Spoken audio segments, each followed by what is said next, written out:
Es la 1:55 de este martes 25 de agosto y hemos estado reunidos por largas horas, por instrucciones de nuestro presidente Nicolás Maduro, analizando las medidas que hemos tomado en una zona de la frontera con Colombia, específicamente en lo que el presidente Maduro ha denominado la zona número 1, donde pretendemos restituir la normalidad y restituir el derecho a los venezolanos y a las venezolanas de vivir y disfrutar plenamente de todo lo que otorga esta hermosa Constitución, todos sus derechos fundamentales, que han sido afectados gravemente por una situación permanente en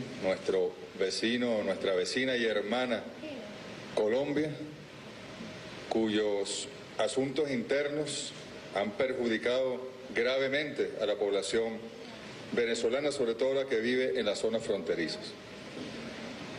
Como ustedes saben, el presidente Nicolás Maduro, bajo el espíritu de esta Constitución, en su artículo 337, declaró el estado de excepción, primer estado de excepción que se declara de acuerdo a la Constitución de la República Bolivariana de Venezuela, desde su aprobación y su entrada en vigencia en el año 2000, ante una situación que, como el propio nombre lo establece, es de excepción, es una situación excepcional, una situación que no deberían estar viviendo nuestros compatriotas, ni los compatriotas colombianos que viven en la frontera, bien sea en territorio de Colombia o de Venezuela.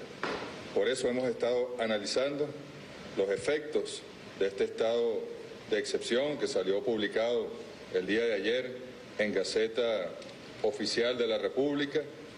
En su artículo número 1 nos dice: el estado de excepción se decreta en los municipios Bolívar, Pedro María Ureña, Junín, Capacho Nuevo, Capacho Viejo y Rafael Urdaneta del estado Táchira, dadas las circunstancias extraordinarias que afectan el orden socioeconómico y la paz social. Y continúa el artículo número 1. Aquí están contempladas, las medidas que se pueden tomar bajo el estado de excepción, que, como ustedes saben, los estados de excepción en nuestra Constitución tienen características humanistas, de respeto a los derechos fundamentales, no son como los estados de excepción en otros países o incluso en la Venezuela pre-revolucionaria, donde la declaratoria de un estado de excepción era sencillamente un atentado contra el pueblo desde el momento que se declaraba. Hemos estado nosotros revisando las medidas concretas que se han tomado a partir de la declaratoria del estado de excepción. Fuimos testigos presenciales como Consejo de Vicepresidentes de la situación muy compleja que se vive en algunos sectores del territorio venezolano en el límite con Colombia.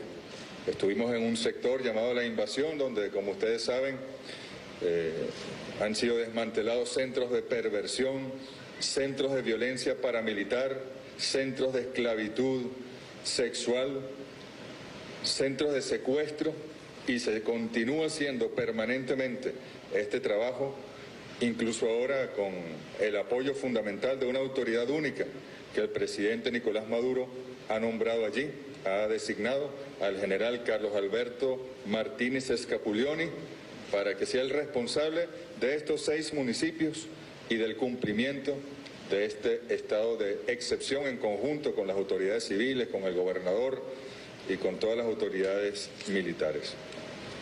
Nosotros hemos sido víctimas en los últimos años.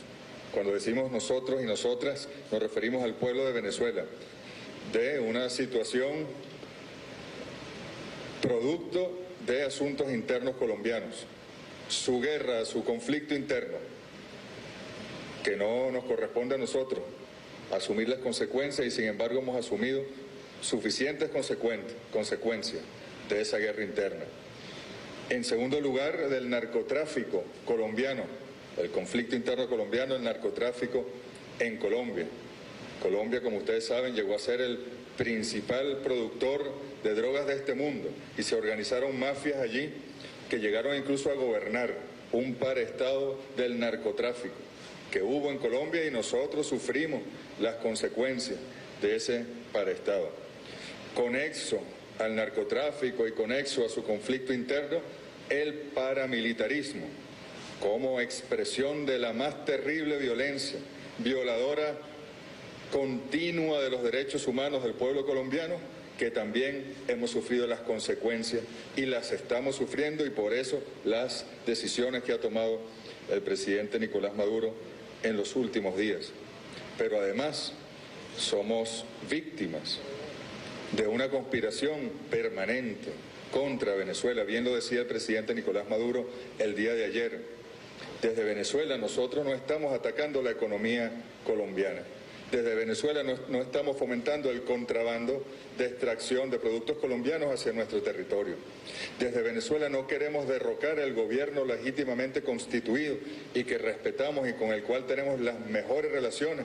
Mañana se estarán reuniendo la canciller de la República Bolivariana de Venezuela y un equipo de gobierno con la canciller de la República de Colombia y un equipo también de gobierno. Nosotros desde Venezuela no utilizamos nuestra política monetaria para agredir y generar boquetes en la economía de Colombia. Nosotros desde Venezuela no utilizamos nuestra política económica para generar efectos nocivos en la economía de nuestro hermano y querido país de Colombia. Tenemos, aquí está Dante Rivas, al frente del SAIME está el mayor general González López, ministro de Interior y Justicia. La cifra que manejamos de 5.600.000 colombianas y colombianos que por distintas circunstancias, han venido a Venezuela y conviven con nosotros y disfrutan de los derechos que otorga esta Constitución y disfrutan de nuestro sistema de salud público y gratuito, de nuestro sistema de educación pública y gratuita, de nuestras misiones sociales, todas también de carácter gratuito y que generan condiciones de igualdad. Hemos escuchado testimonios de ciudadanos de Colombia que viven allí mismo en Cúcuta y ellos explican el por qué arriesgaron, incluso por vía ilegal, y se vinieron a territorio venezolano a vivir ilegalmente para tener acceso a estos derechos, a nuestro modelo del socialismo bolivariano, igualitario, humanista del siglo XXI, que no es la realidad económica que existe en Colombia. Nosotros respetamos el sistema económico colombiano, pero además de la guerra hay una situación económica, una situación de desempleo que ha generado un polo de atracción del lado venezolano. Polo de atracción fomentado también desde algunas decisiones que han tomado desde el gobierno colombiano. De alguna manera hay decisiones que avalan y legalizan tanto el ataque a nuestra moneda como el contrabando, por ejemplo. El día de hoy nos decía el ministro Eulogio del Pino, presidente de PDVSA también, el día de ayer se vendió 1 millón de litros menos de gasolina en las estaciones de servicio de la zona fronteriza, ¿correcto? O del estado Táchira, Es decir, de casi 3 millones que se vendieron el lunes pasado, se vendieron menos de 2 millones el lunes, es decir, el día de ayer, el día 24. Vean ustedes el efecto. Ahora, Venezuela exporta gasolina legalmente hacia Colombia. Hay un acuerdo de PDVSA con Ecopetrol. No, nosotros no exportamos. No pueden responsabilizar al presidente Maduro de que no haya gasolina en las estaciones de servicio de Colombia. Eso es responsabilidad de las autoridades colombianas. Es responsabilidad de la empresa energética colombiana. No puede ser que la ilegalidad sea registrada como un elemento formal y normal de la economía en Colombia, aprovechándose de la economía venezolana.